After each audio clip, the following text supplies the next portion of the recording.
contigo eu estou. Não te assombres, porque eu sou teu Deus. Te fortalecerei, te sustentarei. Com minha mão eu serei fiel.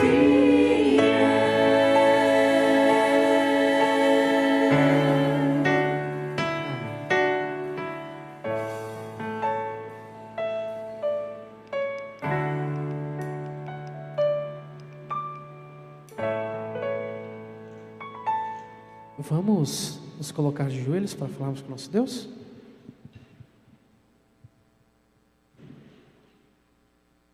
Oremos.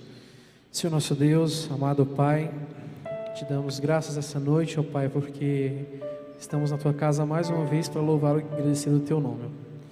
Queremos te agradecer por todas as bênçãos, pelo cuidado, pela proteção que o Senhor despende a cada um de nós. E queremos te pedir que o Senhor esteja nesta noite com a mensagem que será falada, que ela possa vir de encontro aos nossos corações, que assim possamos ser, ó Deus, aprender um pouco mais sobre Ti e sermos cada dia, cada vez mais transformados pelo Teu poder. Nos abençoe, esteja com cada um que está aqui nessa noite e com os que estão nos assistindo em casa também. São essas bênçãos que nós rogamos por Jesus. Amém.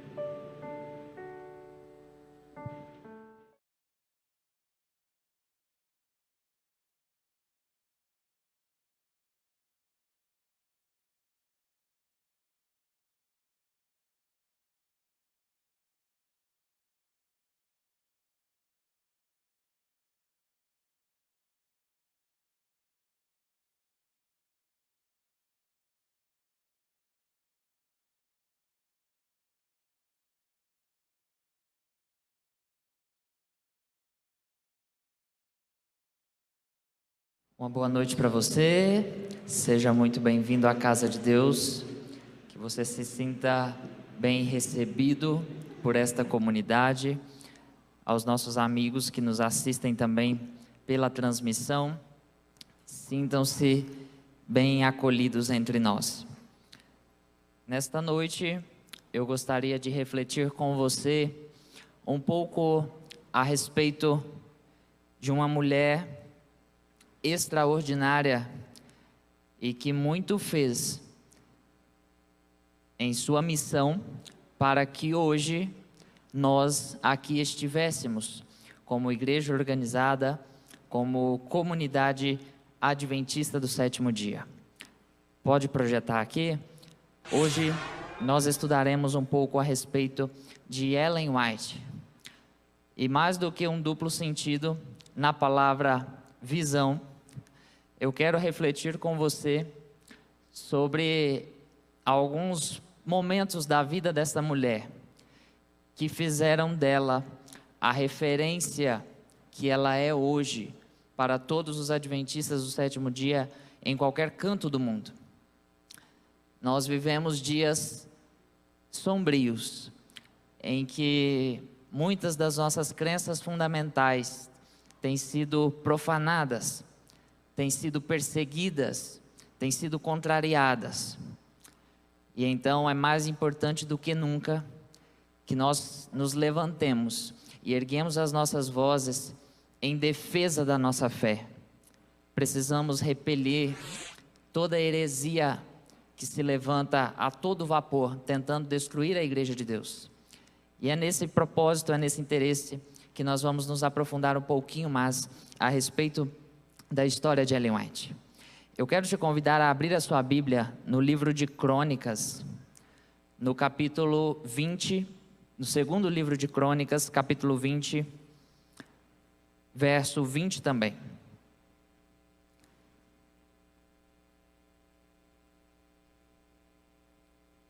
Segunda Crônicas, capítulo 20, verso 20. A minha tradução, ela diz o seguinte: ouve-me, ó Judá, e vós, moradores de Jerusalém. Crede no Senhor vosso Deus, e estareis seguros. Crede nos seus profetas, e prosperareis. metade do verso. Vocês vão encontrar aí, né? Mais uma vez, então. Ouve-me, ó Judá, e vós, moradores de Jerusalém. Crede no Senhor vosso Deus e estareis seguros.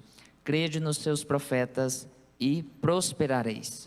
Reflita nesta mensagem, deste final desse verso, durante esta noite em que nós estudarmos aqui. Feche seus olhos mais uma vez e vamos orar. Senhor, nós somos gratos a Ti pela oportunidade que temos de nos reunir como igreja para estudarmos e meditarmos a respeito da Tua palavra e principalmente a respeito de todas as doutrinas e orientações que o Senhor deixou para a Tua igreja. Que neste momento o Espírito Santo fale aos nossos corações. É o que nós pedimos no nome de Jesus. Amém. Muito bem. Você conhece pelo menos o básico da história dessa mulher. E é claro que enquanto adventista do sétimo dia, fica o apelo para que você se aprofunde cada vez mais. Porque o básico não é suficiente. Quando se fala de Ellen White, é no mínimo o nosso dever sabermos os pormenores da história. Porque se nós, enquanto comunidade que defende a existência dessa mulher como profetisa e serva do Senhor, a pessoa responsável por anunciar a mensagem para o tempo do fim, então nós temos que ter intimidade com a vida e com a obra que ela nos deixou.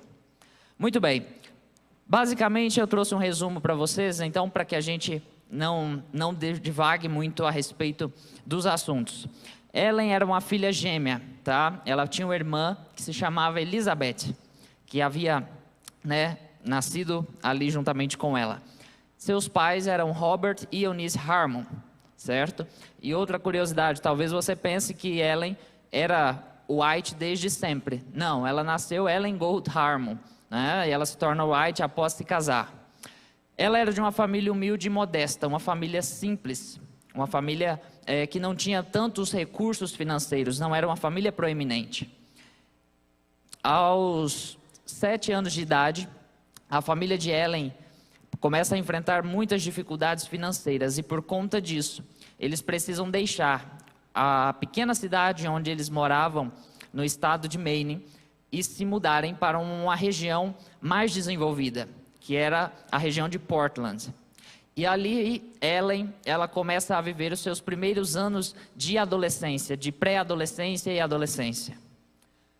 Aos 9 anos de idade, numa saída da escola, Ellen, ela é atacada por uma colega de turma. E aquela colega de turma dispara contra Ellen uma pedra, e aquela pedra ela acerta a região da testa aqui, da região frontal, e também uma parte do nariz de Ellen.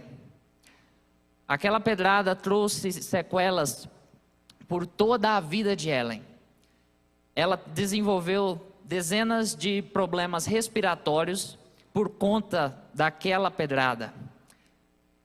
Além desses problemas respiratórios, por ter acertado uma região frontal aqui do cérebro também, Ellen começou a ter muita dificuldade para escrever. Ela começou a ter muito tremor nas mãos e, enfim, uma outra dezena de dificuldades que ela começou a enfrentar após esse incidente. Ellen, ela precisou abandonar a escola e ali já se vai o seu primeiro sonho de infância. Ellen sonhava ser professora e agora, não podendo ser alfabetizada por completo, não conseguindo nem mesmo escrever com muita facilidade, ela não poderia mais seguir nessa carreira. E ela ali, aos seus simples 9 anos de idade, vê o seu primeiro sonho indo embora. Passa-se algum tempo e o pai de Ellen, que não estava na cidade, naquele momento do incidente, ele chega de viagem. E acontece que quando ele chega, ele se depara com Ellen deitada no sofá, ele cumprimenta a sua família, e ele tira de lado a sua esposa Eunice, e ele pergunta a ela, quem é essa menina deitada no sofá? O pai dela não a reconheceu depois do incidente. para você ter uma imagem, então, do quão deformado não ficou o rosto de Ellen, para que o próprio pai não a conseguisse reconhecer. O pior ainda é que Ellen ouviu essa pergunta do pai. Ela percebeu que o pai não a reconheceu. E agora você começa a pensar na mente de uma garotinha de 9 para 10 anos. O problema com a sua autoimagem que não deve ter iniciado na sua mente. Talvez ali mesmo um sentimento, não é, de incapacidade, um sentimento de vergonha. Porque ainda mais para uma jovem menina, a aparência importa muito, elas se preocupam com a aparência. E Ellen se vê numa situação tão complicada como aquela.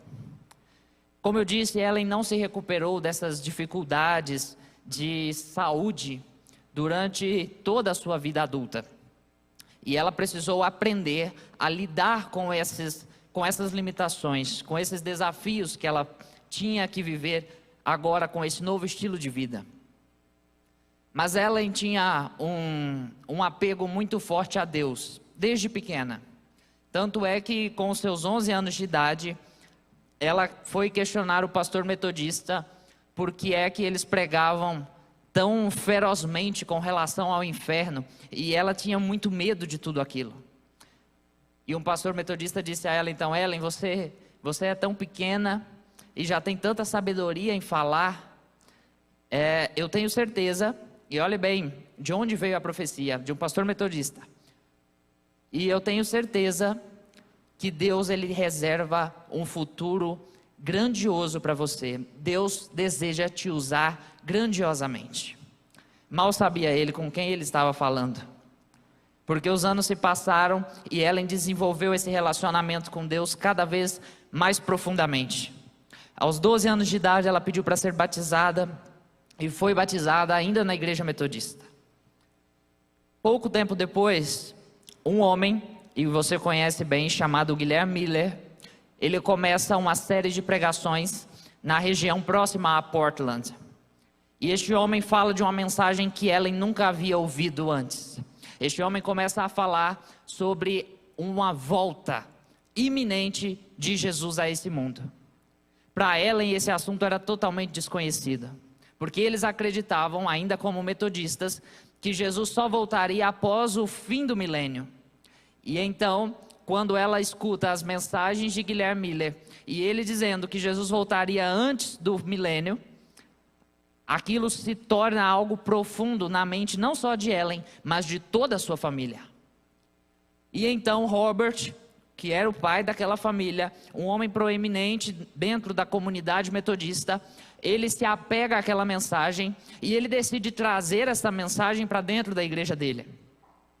Naturalmente, esta mensagem não foi bem recebida, ela não foi aceita por aquela comunidade e até hoje constam-se nos livros de relato lá da igreja metodista de Portland a expulsão de Robert, Eunice e de toda a família Harmon da igreja metodista. Eles foram expulsos da sua comunidade por não serem mais aceitos, justamente por crerem naquela mensagem tão renovadora que Guilherme Miller estava trazendo. Com isso, a família passa a se unir àquela nova comunidade que nascia, na época chamados então de crentes do segundo advento. Um coletivo de pessoas que se reuniam de uma forma muito rupestre, em acampamentos na sua maioria, chamados ali de campal, e ao ar livre, no dia de sábado, eles refletiam, ao longo do fim de semana, sobre todos os ensinamentos e todas as lições que Guilherme Miller partilhava. Com aquela comunidade indo cada vez mais se formando, se solidificando cada vez mais, ela passa por essa experiência de uma nova conversão. Ela começa a aprender mais sobre essa mensagem e agora ela passa a desenvolver um amor que é muito mais profundo por Jesus. Porque o Jesus que ela conhecia antes, ela temia, justamente por ser um Jesus que só castiga, que só traz a ela medo, pavor. e agora ela aprende a amar um Jesus que é real, que é físico e que está perto de voltar para buscar ela. Esta mensagem toca seu coração. E é claro, você imagina o que acontece então em 1844, quando Ellen e sua família e todos os milhares de crentes do segundo advento percebem que Jesus não volta no dia 22 de outubro. Aquele grande desapontamento foi amargo para Ellen, e isso ela escreve nos seus diários pessoais. Aquele dia foi amargo, foi muito difícil para a gente. E você sabe bem, o movimento milerita quase não se recuperou após aquele desapontamento. Eles estavam esperando o retorno de Jesus naquela data. Mas mais tarde, Ellen mesmo escreveu: nós não podemos cair mais na tentação de marcar datas. Esse foi o erro que eles cometeram. Mas é claro, como uma nova comunidade, eles estavam aprendendo. E assim a sociedade vai trabalhando cada vez mais esse desenvolver da família e de Ellen, que ainda é uma adolescente. Pouco tempo depois do grande desapontamento, Deus ele se manifesta em dois homens, em dois pastores. E ele convida a esses pastores para exercerem um ministério profético para o tempo do fim. Porém, os dois pastores recusam-se. Eles dizem: olha, isso é pesado demais para a gente. Então Deus, gostando de ironias como ele tanto gosta, ele procura uma menininha com 17 anos de idade, toda cheia de problemas, doenças respiratórias para todo canto, com dificuldades para escrever. E ele fala: Ellen, eu preciso que você seja a mensageira para o tempo do fim. Ellen conhecia suas limitações. Ela sabia que seria um trabalho árduo, um trabalho difícil. Mas a exemplo de Maria, e muito mais corajosa que aqueles dois homens pastores saudáveis e fortes, ela diz: Senhor, eis-me aqui. Faça com a tua serva o que for da tua vontade. E a partir daí, dá-se início a um ministério que durou mais de 70 anos. Ellen como serva do Senhor e da sua igreja também. Muito bem. Ela relata, não é, no livro Vida e Ensinos, não muito tempo depois da passagem do tempo, em 1844, foi-me concedida a primeira visão. Estava em Portland, em visita à senhora Haynes, irmã em Cristo, enquanto estávamos orando. O poder de Deus me sobreveio como nunca havia sentido antes. Ellen, pela primeira vez, ela sente o Espírito Santo atuando diretamente em sua vida. E aquela experiência a marca, a ponto de que ela nem mesmo podia entender o que estava acontecendo. Simplesmente sua visão é elevada para cima e ela começa a enxergar coisas que não eram visíveis aos outros. E então ela tem aquela bonita visão, que é a visão do alto clamor, não é? E ali então ela percebe que o povo do advento está subindo uma escada, e enquanto eles sobem e ficam com os olhares fixos na luz que está no topo da escada, eles continuam subindo. Mas quem começa a desviar os olhos e começa a vacilar e deixa de focar na luz que está em cima, eles começam a cair. E a partir dessa mensagem, Deus diz para ela: agora você vai escrever tudo o que você viu.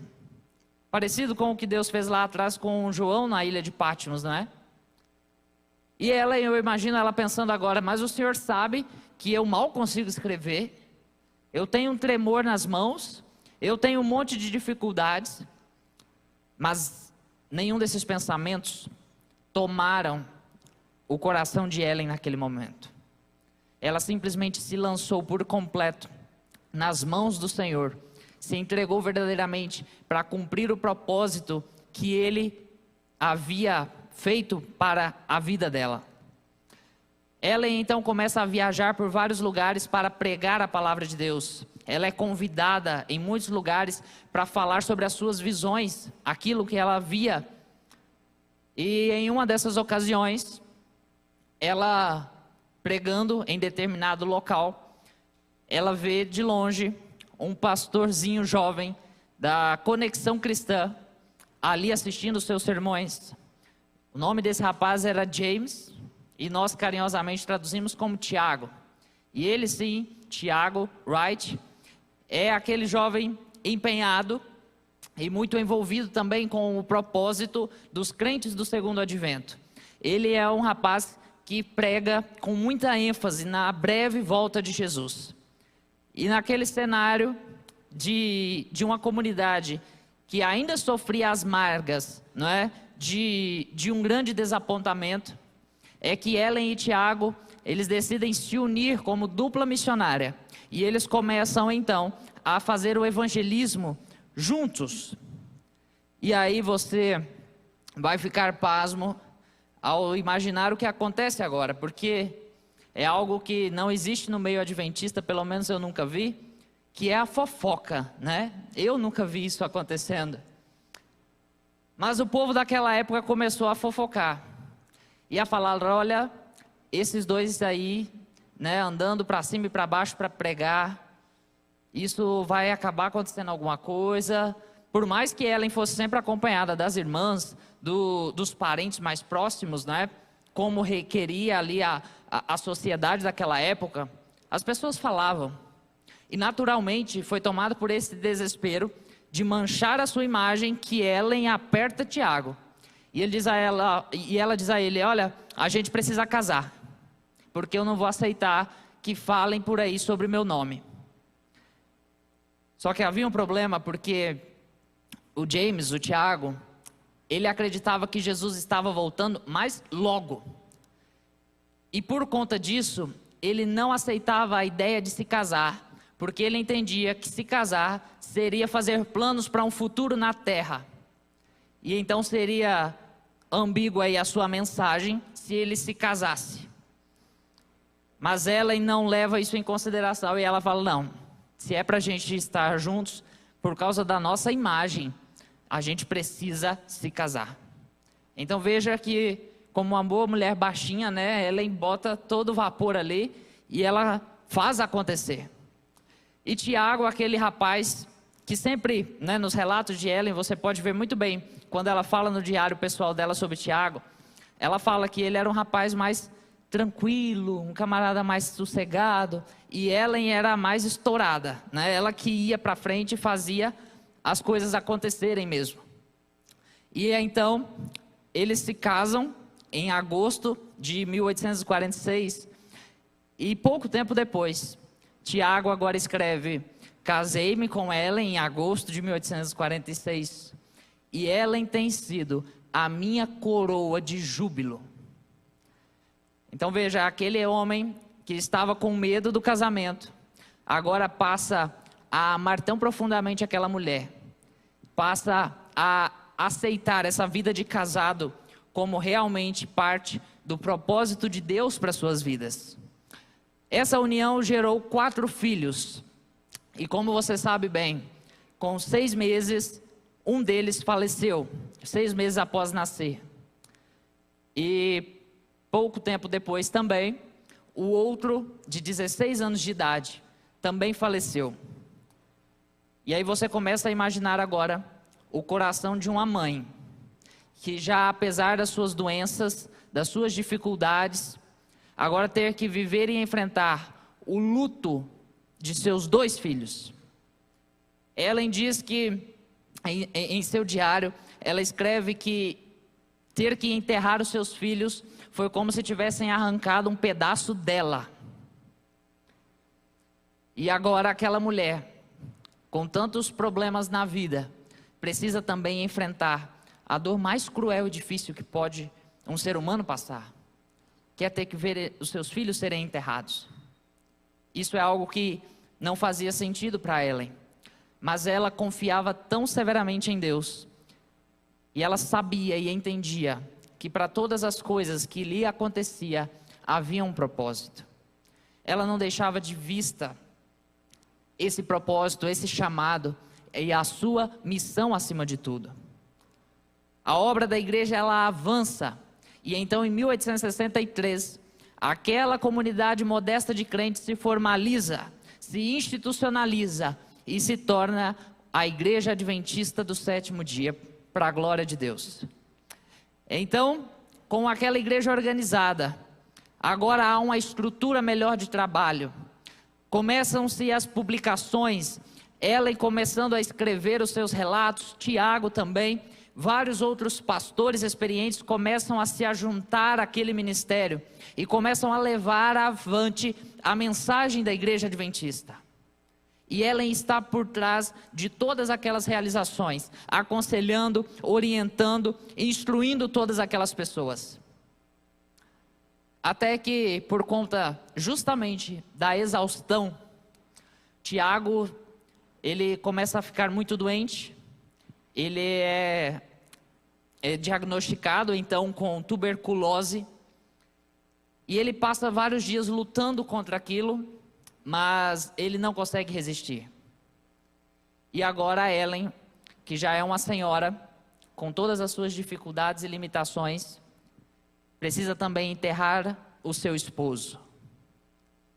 Uma mulher que já havia passado por tanta coisa, que lutava diariamente, e segundo ela, uma luta que era tão intensa porque todos os dias ela acordava sentindo dor.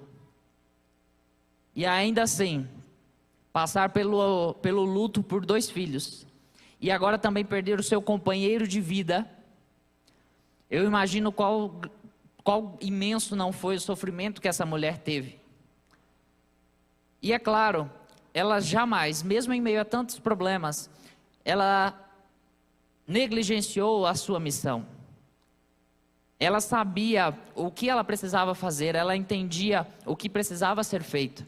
E é por conta disso que ela começa a buscar mais intensamente a palavra de Deus, começa a se aprofundar ainda mais em seus escritos, e ela começa a falar mais e mais para todo mundo, para que possam ouvir mais da palavra do Senhor.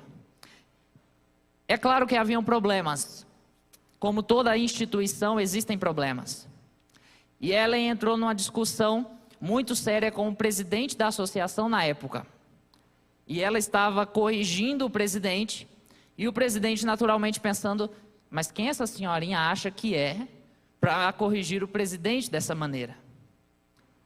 E então naquele dilema o presidente decide, olha, é melhor que a senhora vá para a Austrália e me deixe aqui nos Estados Unidos, para que a gente não tenha mais conflito. E Ellen diz, olha, eu posso até ir, não é o que Deus está mandando eu fazer, mas eu vou para a gente evitar o conflito. Porque Ellen, por mais que ela fosse uma mulher, e veja bem, aquela comunidade, aquela sociedade da época, não poderia admitir que uma mulher estava liderando de certa forma a igreja. Então, quando ela ia aconselhar aqueles homens, eles se enchiam de orgulho para dizer, olha, com todo respeito, mas a senhora tem que ficar no nível abaixo do nosso. E ela não temia estas autoridades quando elas estavam erradas. Ellen orientava e aconselhava. E aí então ela viaja para a Austrália, mas mesmo assim não deixa o presidente em paz, que ela começa a escrever um monte de carta para ele, falando, o senhor precisa se corrigir nesses atos, essas coisas não podem acontecer na nossa associação. E Ellen na Austrália, ela desenvolve um dos mais belos trabalhos da igreja, porque até hoje existe o hospital fundado por Ellen lá na Austrália. E assim como o hospital, uma comunidade inteira de pessoas que foram evangelizadas por meio do trabalho dela. Ellen então começa a se sentir doente, fraca já nos seus quase 70 anos. E ela então é trazida de volta para os Estados Unidos. Ela se muda para a Califórnia, juntamente com sua família. E numa manhã do mês de fevereiro, ela sofre um acidente dentro de casa. Ela tropeça numa escada de 2 degraus que davam acesso ao seu escritório. E ela quebra o fêmur naquele acidente. E agora, uma senhora de idade avançada, com tantos problemas de saúde já anteriores, também ter que lidar agora com um incidente desses. Ela naturalmente foi socorrida, foi levada ao sanatório de Santa Helena, mas a recomendação médica foi de que ela não ficasse mais de pé, que ela precisava ficar deitada. E assim Ellen vai cada vez mais sentindo que a sua vida está chegando ao fim. Naquela ocasião, na sua cama, ela termina de escrever o livro Mensagem aos Jovens. Foi o seu último livro escrito. E ela reforça que aquela mensagem precisava alcançar o coração de todo jovem adventista. E foi só por isso que o Senhor poupou a sua vida até que ela concluísse a obra. Numa manhã, então, no mês de julho de 1915 e 16, aliás, ela segura na mão da sua neta, que está sentada ao lado da cama, e ela diz suas últimas palavras. E ela diz exatamente o que está escrito aqui: eu sei em quem tenho crido. Queridos, uma mulher que passa por tudo que essa mulher passou, por todas essas lutas, por todos esses problemas de saúde, por tantas dificuldades, por tantos desafios, turbulências, por tanto luto, chegar ao fim, e no momento em que ela, como uma vela se apagando, vai vendo a vida sendo levada dela, ela ainda tem a força de declarar: eu sei em quem tenho crido. Isso significa para a gente que ela estava preparada para a morte. Significa que Ellen desenvolveu ao longo da sua vida muito mais do que um ministério que podia alcançar outras pessoas como nos alcança até hoje, mas também um ministério no qual ela própria desenvolveu um relacionamento profundo e verdadeiro com Jesus. Ela aprendeu profundamente a amar Jesus. E como resultado, ela colhia essa certeza de que ela sabia em quem havia crido. E então Ellen White, ela descansa no Senhor naquela tarde de sexta-feira. Ela precisa ter 3 funerais, aliás, para que todas as pessoas pudessem vir. E haviam muitos queridos amigos que precisavam se reunir naquela ocasião. E Ellen foi colocada então para descansar até a volta de Jesus do lado do seu esposo. E de lá, ela espera acordar muito em breve e ouvir das palavras do seu Salvador algo que ela mesma escreveu. E eu fico imaginando o quão gratificante será para Deus acordar Ellen e dizer para ela essas palavras aqui: o grande conflito terminou. Pecado e pecadores não mais existem. O universo inteiro está purificado. Daquele que tudo criou emana vida, luz e alegria. Desde o minúsculo átomo até o maior dos mundos, todas as coisas animadas e inanimadas declaram em sua serena beleza que Deus é amor. Imagine a cena de Ellen contemplando finalmente os olhos de Jesus face a face. E para ela ser uma realidade de que aquilo que ela via em visão, o que ela via através de sonho, se concretizou na sua frente. Queridos, quando nós enxergamos a história de uma mulher que enfrenta todos os problemas que uma vida pode trazer, e ainda assim consegue ter forças para, no auge da sua idade e velhice, ainda conseguir declarar: eu sei em quem tenho crido. Uma mulher dessa, ela inspira a nossa fé. Ela não precisaria ter escrito nada, apenas ter uma vida como ela teve, que já seria suficiente para que esta igreja a respeitasse e a valorizasse como a grande mulher que ela foi.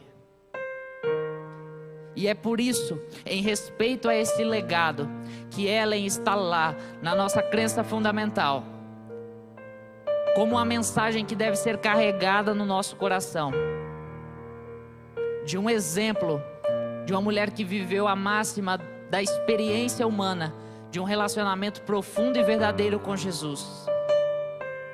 Alguém que, como Enoque, teve a experiência de andar com Deus. Alguém que nos deixou, acima de tudo, a oportunidade de conseguirmos tocar um pedacinho da eternidade. Através dos sonhos e visões que ela teve, nós conseguimos entender um pouco mais da palavra de Deus. Nós conseguimos ir além e sonhar com o paraíso. Nós conseguimos imaginar a Nova Jerusalém como algo palpável, como algo real. Mas acima de tudo, a sua principal mensagem e motivo pelo qual ela disse desde o começo que queria que no nome desta igreja estivesse a palavra adventista, ela acreditava na volta de Jesus. Ela tinha convicção de que Jesus estava voltando. E queridos, o que era verdade há mais de 100 anos atrás é verdade hoje. Jesus está voltando. E muitas vezes eu me deparo com algumas pessoas caindo em alguns contos vigaristas e começam a acreditar que isso passou a ser história da carochinha, que isso não vai acontecer. Mas infelizmente, para essas pessoas, elas querendo ou não, Jesus vai voltar. E ainda triste também é que essas pessoas, estando preparadas ou não, Jesus vai voltar. Cabe a nós, como missão de vida, cumprirmos aquilo que o Senhor falou através do profeta em seus dias, preparar o caminho do Senhor, conduzir esse mundo cada vez mais perdido, cada vez mais turbulento. Nós mal saímos de uma crise e entramos em outra. Quando não é na saúde, é na política. Quando não é na política, é na economia. E você vai percebendo cada vez mais que a solução para esse mundo, ela não está nele. A gente divaga por aí, viaja em políticas de esquerda até a direita e nada se resolve. Nós confiamos a nossa saúde a uma organização mundial que vai ter a solução caso uma crise surja. E de repente vem a Covid e a Organização Mundial de Saúde precisa dizer que não tem protocolo de saúde para aquela doença. A solução para este mundo não está nesse mundo.